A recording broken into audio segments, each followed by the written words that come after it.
हमने पहला lesson start किया था, लेसन नंबर 1। उसका नाम क्या था? टॉलरेंस ऑफ द रसूल सल्लल्लाहु अलैहि वसल्लम। तो उसमें हमने पहला टारगेट रखा था वर्ड्स की नहीं, यानी वोकैबुलरी को बढ़ाना।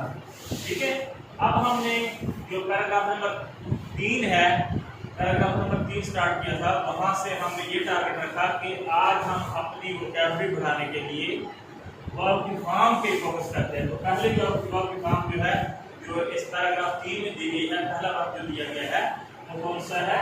गो। कौन सा है? गो। तो गो का मतलब क्या होता है उर्दू में? जाना। गो का मतलब क्या है? जाना। वो एक वर्ब है। ये है forms of verb. Forms verb की फॉर्म कितनी है? 3। कितनी है? 3। फर्स्ट फॉर्म को हम लिखेंगे V1, सेकंड फॉर्म को V2, थर्ड फॉर्म को क्या लिखेंगे? V3। तो पहली फॉर्म है गो। गो का मतलब क्या होता है? जाना।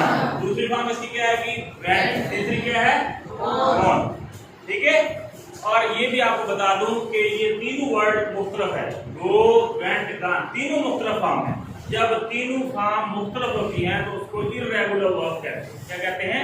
Irregular verb. कौन सा वर्ब? इर्रेगुलर। ये जो गॉन, गो, वेंट, गॉन है, ये वर्ब की 2 टाइप्स हैं, रेगुलर और इर्रेगुलर। रेगुलर में एक ही पैटर्न होता है, मसलन ईडी या डीआर होता है दूसरी और तीसरी फॉर्म में, जबकि इर्रेगुलर में तीनों वर्ड मुख्तलिफ होंगे। जिस तरह ये कौन सा वर्ब है? इर्रेगुलर। कौन सा वर्ब है? इर्रेगुलर। ठीक है बेटे, समझ आ गई? अब दूसरी है, दूसरा हमने वर्ड यहाँ से देखा था, वो था नो। नो की फॉर्म कौन सी? नो का मतलब होता है उर्दू में ये गो जाना है, नो जानना, वाकफियत हासिल करना, जान जाना। ठीक है, आगाही। ठीक है ना? नो का मतलब है जानना। नो दूसरी फॉर्म क्या है? कि न्यू। और तीसरी क्या है? नाउन। तो क्या फॉर्म है? Know, knew, known. पहली फॉर्म जो होती है हमेशा वो प्रेजेंट इंडेफिनिट टेंस की यूज होती है। किस टेंस की यूज होती है? Present indefinite tense. और जहां तक दूसरी फॉर्म का मतलब अलग है, वो है, उसका मतलब होता है पास्ट इंडेफिनिट टेंस। दूसरी फॉर्म का क्या मतलब है? Past indefinite. जब दूसरी फॉर्म इस्तेमाल होती है तो पास्ट इंडेफिनिट टेंस।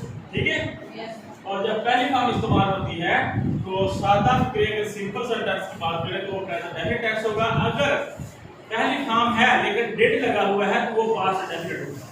ठीक है, और उसके अलावा पहली फॉर्म वेरिएशन के बाद पहली फॉर्म हो तो वो फ्यूचर इंडेफिनिट होगा। मतलब है पहली फॉर्म इंडेफिनिट में इस्तेमाल होती है और मोस्टली जो है वो प्रेजेंट इंडेफिनिट टेंस में इस्तेमाल होती है। अब थर्ड फॉर्म का मतलब जो है वो परफेक्ट टेंस से है कि काम मुकम्मल हो चुका है। ठीक है ना? कर लिया है, तो वो परफेक्ट टेंस होता है। परफेक्ट जो प्रेजेंट परफेक्ट भी हो सकता है, पास्ट परफेक्ट भी हो सकता है, फ्यूचर परफेक्ट भी हो सकता है। समझ लगी? तो फर्स्ट फॉर्म के लिए हमने V1 लिखा, सेकंड के लिए V2, थर्ड के लिए V3। पहली फॉर्म में गो है, गो की फॉर्म कौन सी है? गो, वेंट, गॉन। तो दूसरी कौन सा वर्ड है? नो। नो की क्या आएगी? You, know. थर्ड वर्ड है प्रीच, तबलीग करना। प्रीच का मतलब क्या है? तबलीग करना। करना। ठीक है, तो दूसरी फॉर्म क्या है? प्रीच्ड, तबलीग की। प्रीच्ड, थर्ड भी प्रीच्ड है, वहां हम तबलीग कर चुके हैं या कर ली है। तो पहली है प्रीच, तबलीग करना, दूसरी प्रीच्ड, थर्ड क्या है? प्रीच। इसके बाद और वर्ड है शो। शो का मतलब दिखाना। शो की क्या फॉर्म आएगी? Showed, showed.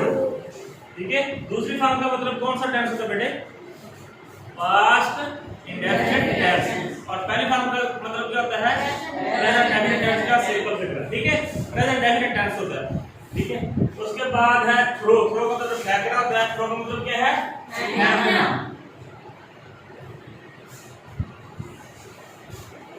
फेंकना। दूसरी फॉर्म थ्रू, तीसरी थ्रोन। Throw, threw, thrown. जब दूसरी फॉर्म लिखी होगी थ्रू, उसका क्या मतलब होगा? कौन सा टेंस? Past indefinite tense. उसके बाद है आस्क। आस्क का मतलब क्या है? पूछना। पूछना, तो इसकी दूसरी फॉर्म क्या होगी? आस्क। तीसरी क्या होगी? आस्क। अब देखो, एक हो गई शोड, ठीक है, प्रीच्ड हो गई या आस्क्ड। इन सब में एंड पे क्या आ रहा है? ई आ रहा है। तो ये कौन सा वर्ब है? रेगुलर। कौन सा वर्ब है? समझ आ गई? इनमें देखा जाए तो प्लीज के साथ क्या है, ईडी, थर्ड फॉर्म के साथ भी ईडी है, इसी तरह शोड में भी ईडी है, तो इनमें एक ही पैटर्न आ रहा है, तो ये रेगुलर वर्ब है। कौन सा है? लेकिन नो में देखें, नो, न्यू, नो, तीन मुख्तलिफ है, तो ये इर्रेगुलर है। ये क्या है? इर्रेगुलर। इसके बाद हम बात करते हैं स्पीक। स्पीक का मतलब है बोलना। स्पीक का मतलब क्या है? बोलना। दूसरी बात स्पोक, थर्ड क्या है? स्पोकन। ये तीन वर्ड मुख्तलिफ है, तो ये रेगुलर वर्ब हुआ या इर्रेगुलर? इर्रेगुलर। इर्रेगुलर का मतलब है कि बकायदा तरतीब नहीं है, ठीक है ना, ये एक पैटर्न को फॉलो नहीं कर रहे। तो उसके बाद है विश। विश का मतलब होता है ख्वाहिश करना। विश का मतलब क्या होता है? ख्वाहिश करना। दूसरी फॉर्म क्या है? विश्ड। तीसरी क्या है? दूसरी फॉर्म में साथ ईडी है, थर्ड में भी ईडी है, तो ये कौन सा वर्ब है? रेगुलर या इर्रेगुलर? रेगुलर। शाबाश। उसके बाद है डिस्ट्रॉय। डिस्ट्रॉय का मतलब है तबाह करना। डिस्ट्रॉय का मतलब क्या है?